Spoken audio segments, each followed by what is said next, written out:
National Herald కేసులో కాంగ్రెస్ అగ్రనాయకురాలు సోనియా గాంధీ, రాహుల్ గాంధీలపై ఢిల్లీ పోలీసులు FIR నమోదు చేశారు. ఈడీ ఫిర్యాదు మేరకు ఢిల్లీ పోలీసు శాఖకు చెందిన ఆర్థిక నేరాల విభాగం అక్టోబర్ 3న సోనియా, రాహుల్ సహా పలువురిపై ఎఫ్ఐఆర్ నమోదు చేసినట్లు తెలిసింది. నేషనల్ హెరాల్డ్ కేసులో మనీ లాండరింగ్ జరిగినట్లు ఆరోపించిన ఈడీ నిందితులు వ్యక్తిగత ప్రయోజనాల కోసం తమ పదవులు దుర్వినియోగం చేశారని ఫిర్యాదులో పేర్కొంది. ఈ మేరకు ఢిల్లీ పోలీసులు సోనియా, రాహుల్ సహా పలువురిపై మోసం, నేరపూరిత కుట్రసా పలు సెక్షన్ల కింద కేసు నమోదు చేశారు. మనీ లాండరింగ్ నిరోధక చట్టంలోని అధికారాలను ఉపయోగించి ఆ ఎఫ్ఐఆర్ నమోదు చేయించినట్లు తెలిసింది. అటు నేషనల్ హెరాల్డ్ కేసులో ఈడీ దాఖలు చేసిన ఛార్జిషీటును పరిగణలోకి తీసుకునే విషయంపై ఢిల్లీ కోర్టు తన నిర్ణయాన్ని వచ్చే నెల 16కు వాయిదా వేసింది. నేషనల్ హెరాల్డ్ పత్రికను ప్రచురిస్తున్న అసోసియేటెడ్ జర్నలిస్ట్ లిమిటెడ్ ఏజేఎల్కు చెందిన సుమారు 2,000 కోట్ల రూపాయల విలువ చేసే ఆస్తుల్ని నిందితులు తమ హస్తగతం చేసుకున్నారని ఈడీ ఆరోపిస్తోంది.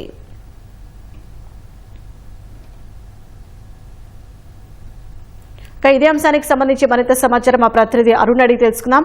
అరుణ్, నేషనల్ హెరాల్డ్ కేసులో ఢిల్లీ పోలీసులు నమోదు చేసిన ఎఫ్ఐఆర్లో తాజా అంశాలేంటి? నేషనల్ హెరాల్డ్ కి సంబంధించి ఇప్పటికే అనేక సందర్భాల్లో అటు సిబిఐ, ఇటు ఈడీ దర్యాప్తు కొనసాగిస్తున్నటువంటి నేపథ్యంలో ఇటీవల ఎన్ఫోర్స్మెంట్ డైరెక్టరేట్ ఇచ్చినటువంటి కొన్ని రిఫరెన్స్ల ఆధారంగా ఎన్ఫోర్స్మెంట్ ఎకనామిక్ అఫెన్స్ వింగ్ కు సంబంధించినటువంటి అధికారులు తాజాగా ఎఫ్ఐఆర్ నమోదు చేశారు. గత నెలలో బీహార్ ఎలక్షన్ సమయంలోనే ఈ ఎఫ్ఐఆర్ నమోదు చేసినట్లుగా పోలీసు వర్గాలు వెల్లడించాయి.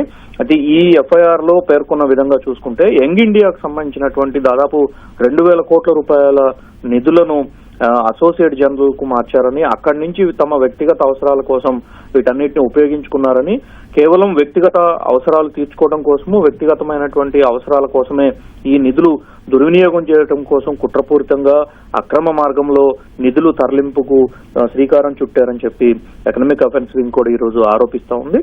దీంట్లో భాగంగానే సోనియా గాంధీ, రాహుల్ గాంధీ, వీళ్ళతో పాటు మరికొంతమంది నేతలుగా ఉన్నటువంటి ఆస్కార్ ఫెర్నాండెజ్, మోతీలాల్ ఓరా, జనార్దన్ ద్వివేది, ఈ మొత్తం నాయకులందరిపైన కూడా ఎఫ్ఐఆర్ లో తమ పాత్ర పోషించారు. ఈ 2,000 కోట్ల రూపాయల నిధులు దుర్వినియోగానికి పాల్పడ్డారు అనేటువంటి విషయాలన్నింటినీ పేర్కొంటూ ఎకనామిక్ అఫెన్స్ వింగ్ తాజాగా ఎఫ్ఐఆర్ నమోదు చేసింది. ఇప్పుడు ఈ కేసుకు సంబంధించి ఇప్పటికే పటియాలా హౌస్ కోర్టులోని ప్రత్యేక విభాగానికి చెందినటువంటి కోర్టు దర్యాప్తు దానికి సంబంధించినటువంటి వాదనలు కొనసాగిస్తా ఉంది. గతంలో రాహుల్ గాంధీ, సోనియా గాంధీలను ఈడీ అరెస్ట్ చేసిన సందర్భంలో కోర్టు నేరుగానే వీరికి బెయిల్ మంజూరు చేయడం జరిగింది. అయితే అదే సందర్భంలో తమకు ఛార్జ్ షీట్ దాఖలు చేయడానికి సమయం తీసుకున్నటువంటి ఈడీ 3 నెలల క్రితం ఛార్జ్ షీట్ దాఖలు చేసినప్పటికీ దానిపైన కోర్టు ఇప్పటి వరకు ఈడీ దాఖలు చేసినటువంటి ఛార్జ్ షీట్ ను పరిగణలోకి తీసుకోవాలా వద్దనేటువంటి నిర్ణయాన్ని వాయిదాలు వేస్తూ వస్తున్నటువంటి క్రమంలోనే ఇప్పుడు తాజాగా ఎకనామిక్ అఫెన్స్ వింగ్ కూడా మరొక ఎఫ్ఐఆర్ నమోదు చేసి తాము కూడా దర్యాప్తును ప్రారంభిస్తున్నట్లుగా పేర్కొనడం జరిగింది. ఈడీ దాఖలు చేసినటువంటి ఎఫ్ఐఆర్ ఈడీ నమోదు చేసినటువంటి కేసు, ఈడీ దాఖలు చేసినటువంటి ఛార్జ్ షీటు, అంతకుముందు నమోదు చేసిన వీటన్నిటిలో పరిశీలించగా వచ్చినటువంటి ఆధారంగానే ప్రస్తుతం కేసు నమోదు చేస్తున్నట్లుగా ఎకనామిక్ అఫెన్స్ వింగ్ తమ ఎఫ్ఐఆర్ లో పేర్కొనడం జరిగింది. గతంలో జరిగినటువంటి విచారణల సందర్భంగా కింది స్థాయి కోర్టు అంటే ట్రయల్ కోర్టు జరిపినటువంటి విచారణల్లో లేవనెత్తిన పలు అంశాలు కూడా ఈడీ దాఖలు చేసినటువంటి ఛార్జ్ షీట్ లో ఉన్నాయని, వాటిని రిఫరెన్స్ గా తీసుకున్న తర్వాతనే తాము ఈ కేసు నమోదు చేసినట్లుగా ఎకనామిక్ అఫెన్స్ వింగ్ అధికారులు వెల్లడిస్తున్నారు.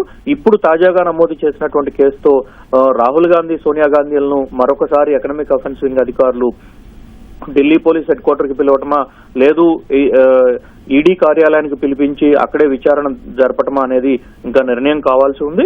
ఇప్పుడు నమోదు చేసినటువంటి ఎఫ్ఐఆర్ తో గతంలో నేషనల్ హెరాల్డ్ కు సంబంధించినటువంటి కొనసాగుతున్న దర్యాప్తు ఇప్పుడు మరొక విధంగా తీసుకొని ఎకనామిక్ అఫెన్స్ వింగ్ ఆర్థిక నేరాలకు పాల్పడినటువంటి ఒక దర్యాప్తు సంస్థ ద్వారా ఇప్పుడు మరొకసారి దర్యాప్తు జరుపుతున్నట్లుగా వెల్లడిస్తున్నారు. అయితే దీనికి సంబంధించినటువంటి ఇంకా లోతుగా ఎంత విచారణ జరుపుతారు, ఇప్పటి వరకు ఈడీ జరిపినటువంటి విచారణలో వెలుగు చూసిన వాస్తవాలకు కొత్తగా ఏమన్నా వస్తాయా లేదా అనేది కొంత దర్యాప్తు జరిగిన తర్వాత మాత్రమే అవకాశాలు కనిపిస్తూ ఉన్నాయి. ధన్యవాదాలు అరుణ్.